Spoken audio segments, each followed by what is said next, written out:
While I enjoy all parts of growing and scaling a business, creating an effective scaling strategy is one of my favorites. I love running sessions and helping a leadership team collect information and develop insights about their market and decide on their unique course of action.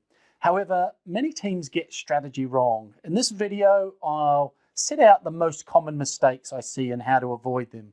Get these right and you not only improve your success, you might just have more fun.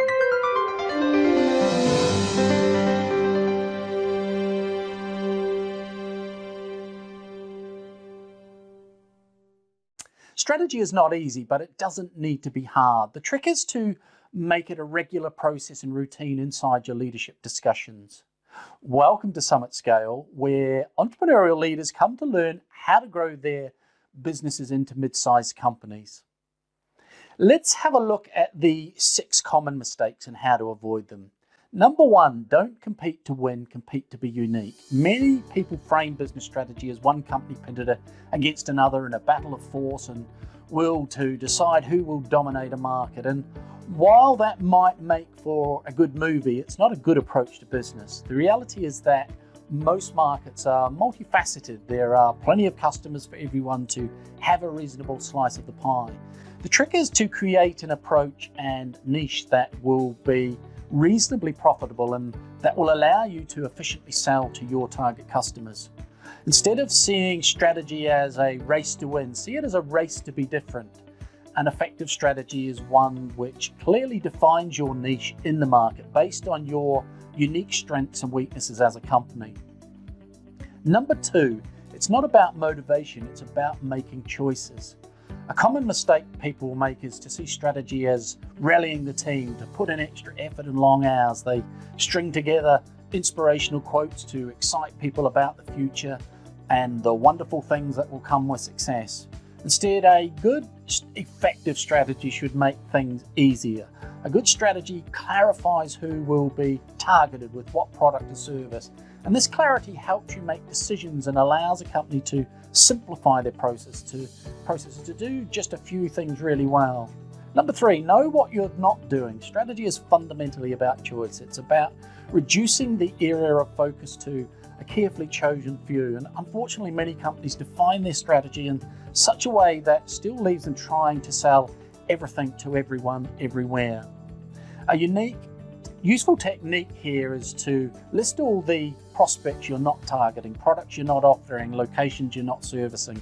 If this is a long and clear list, you know that the business has a clear strategy which focuses on a few things well. If it's short and vague, it's back to the drawing board, I'm afraid. Number 4, don't chase the pack, get ahead of it.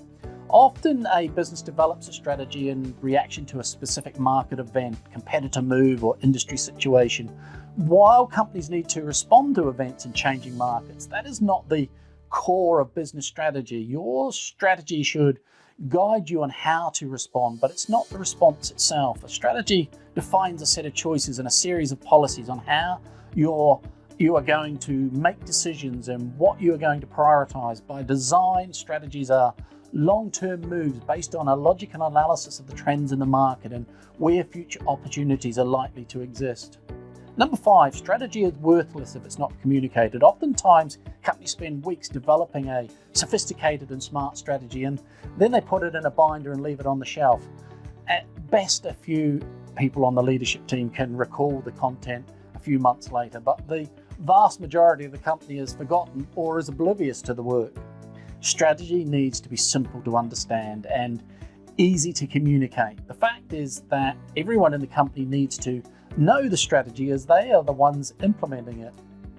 Your frontline employees make more decisions on strategy each and every day than any of the top leaders. It needs to be simple and it needs to be communicated frequently.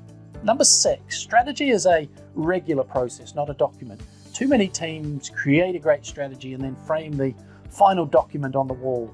They check the box and get back to day-to-day business. The power in strategy is the discussion and application, not the document. Great teams talk about strategy weekly and grapple with it with strategic decisions on a daily basis. Strategy is not easy, but it doesn't need to be hard. The trick is to make it a regular process and routine inside your leadership discussions. And while strategies should be simple to be effectively communicated, they need not be simplistic in approach. Much like writing a good letter, the more concise a strategy is, the longer and harder a team most likely worked on it. I'm Shane Spears of Summit Scale. See you next time.